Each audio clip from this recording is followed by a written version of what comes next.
dignitaries on the dais, members in the audience, with a lot of familiar faces, ladies and gentlemen, good morning to all of you.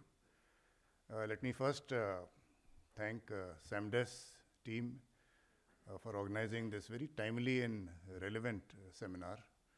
Special thanks to Admiral Dhawan and General Lamba, who reached out personally because, you know, in the National Security Council Secretariat, we have a very busy schedule, but I said I have to be here, and especially for this subject that you have chosen. There is an opening slide here. I have been asked to speak for 15 minutes on cyber war and national security, and the quote of our Honorable Prime Minister, I think, says it all, where he says, "I dream of a digital India where cyber security becomes an integral part of national security." This is, I think it says it all. Let me start with a brief understanding of cyberspace. And then we'll come down. Basically, I'll pitch it at the conceptual level only. Yeah. So cyberspace, as most of you are aware, is basically an interconnected world of endpoints, of hardware, software, data in transit, data at rest, and the processes that go along with it. The endpoints could be your mobile phone, it could be laptops, it could be weapon systems in any platform. And as far as the other domains are concerned, land, air, sea, space, and cyber, I do not know if how many of you have gone to the air, sea, and cyber domains, but every day, when you take out your mobile phone and you do whatever you want to see in WhatsApp, you have entered cyberspace, which is why it is very important. So global cyberspace is this interconnected world. And then we have a concept of a national cyberspace and a national sovereign cyberspace. The definitions are given on the slide. It is a concept that we are presently addressing, that the total cyberspace within the nation over which we have jurisdiction, we are calling it as national sovereign cyberspace. And the cyberspace, for example, we may have some data on Amazon web server who's located outside the nation, physically located outside. It's a Google or Amazon or any other service provider. But it is our data, but over which we do not have jurisdiction. So that will form part of the national cyberspace, but it will not be a national sovereign cyberspace, and that is the difference. A word about the global cyberspace. जब मैं ऊपर से देखता हूँ एक systems view जो कहते हैं, in fact these days they say a view from a Chinese balloon. When I see this global cyberspace, there are three distinct signs that are very ominous. The first is that it is looking to me like an egg which is about to crack. There are definitely two sides I am seeing, and the reasons are geopolitics. You are aware as to globally, there is a weaponization of technology that has taken place, a weaponization of interdependence which has taken place. There are two clear sides now. I mean, if there was any doubt left, the war in Eastern Europe has proved it, including the big tech companies have taken sides, including some groups in the dark web. For the first time in my cyber career of almost 30 years, I found that in the dark web, the groups have taken sides aligned to the Russia, China, Iran, and some of the other countries' axis, as well as the Europe, UK, and the USA axis. So there is a very clear divide which is leading to what is called as the splinter net. China has already applied to the International Telecommunications Union on a new internet protocol. They want to have a different new IP, it is called. It has also applied on what is called the GIDS, a global system for information security, which they are saying that we are the ones who are legally in the correct position to implement the architecture of the internet. And for those of you who have not gone into the details of the architecture of the internet, I'll take a minute that supposing you type google.com, after .com, there is something called a .null, which is not written, but it is understood by the architecture. And that .null implies that the first packet goes to the root server. And there that DNS tells you what is the .com ID, and then .com DNS tells you what is the Google 8.8.8. So there are 13 root servers in the world. 11 are in the US, 1 is in Europe, and 1 is in Japan, which is what has also peeved this Eastern lobby, if I may say so. So there are serious issues on the architecture. I've been after the ICANN and the IETF to at least place a few root servers in Asia, at least to settle the balance right. So the first point is the geopolitics-driven splinter net. The second point is the lack of international laws.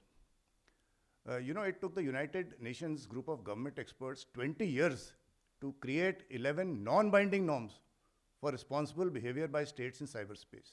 So I was a member of the last UNGG also, and every word that you write there, you say it should be a trusted network. They say, what do you mean by trust? So there are, every word is challenged there. But finally, it took them 20 years to come out with these 11 non-binding norms. There is a mutual legal assistance treaty, which is very painful actually to implement. It takes a very long time. Letters rogatory is a judicial system, LOR, and we had a bank heist some years back in the City Union Bank of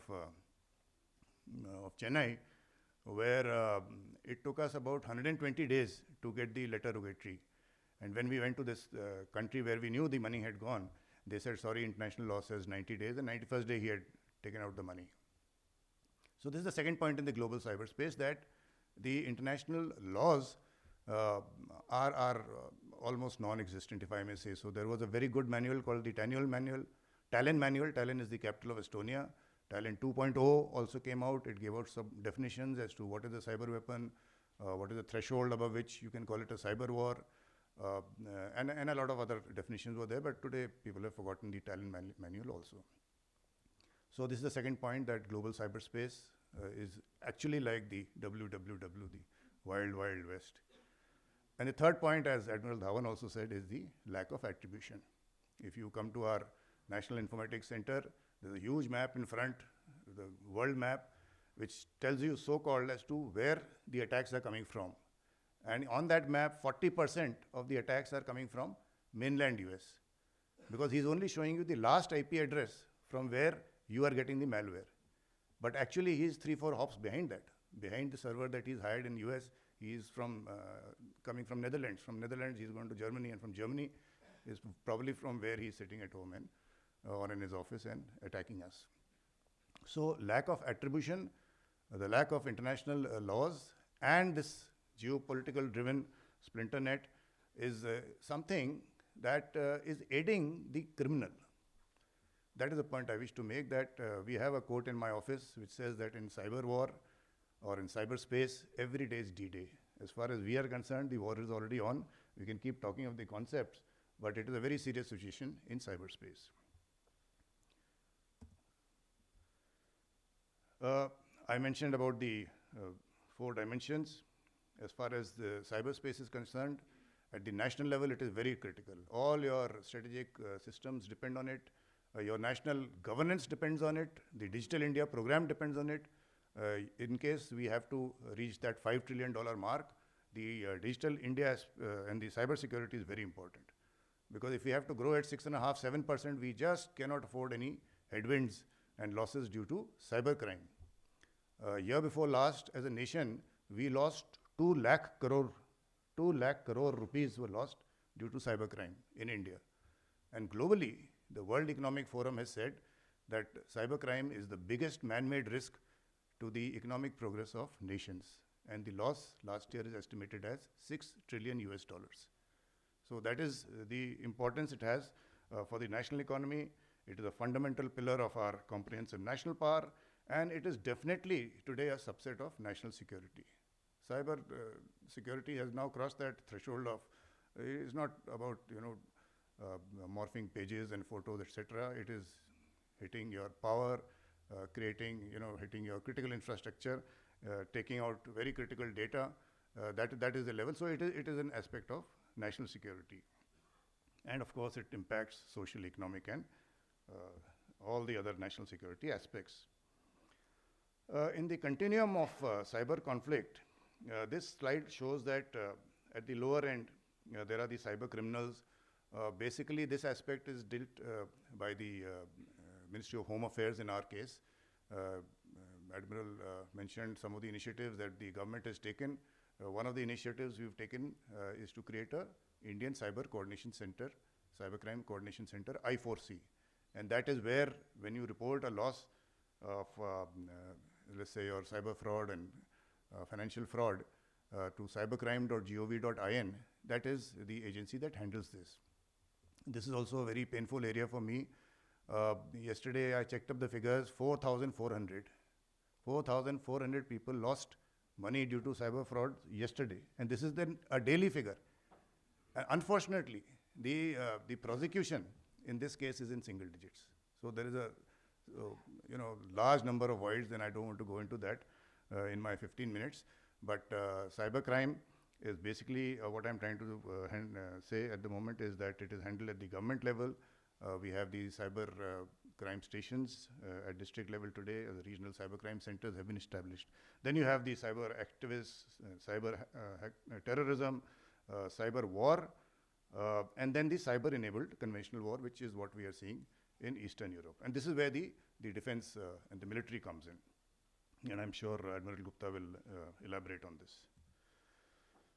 Who's doing this? There are individual hackers. Today, there is a scenario where an individual hacker sitting in some corner of the world can threaten a government. There are governments which have been put to ransom in Chile and Peru, etc. So that is the asymmetric scale that we are talking of. Then, of course, there are small criminals, terrorists are using the internet. Cyber espionage is taking place. There's organized crime today. Every mafia group, whether it is the Yakuza, the Santos, and all those families all over the world, everyone has a very thriving and a very successful, if I may say so, cyber criminal cell. I'm quoting from the public domain that North Korea, it is estimated that after the sanctions have been put, they've garnered about $3 billion from cybercrime. So you put the sanctions, but they get the money through cyberspace. And of course, then there are the nation state and the APT groups, as they are called, which carry out and then there is this cyber-enabled kinetic attack. I'm sure all of you remember what happened in Natanz and the Stuxnet case and the power stations and many other areas, including water, etc. So this is the threat that we are facing. Since this whole seminar is at a conceptual level, I'm not going into details. So I thought I'll just show one slide as to, at a national level, what is our endeavor. And on one axis of this diagram, you find the security posture, and on the other is time. So if our security posture is 100%, we have 100% threat intel with us, which is changing as we speak. There are 4 lakh malware, new malware which we find every month.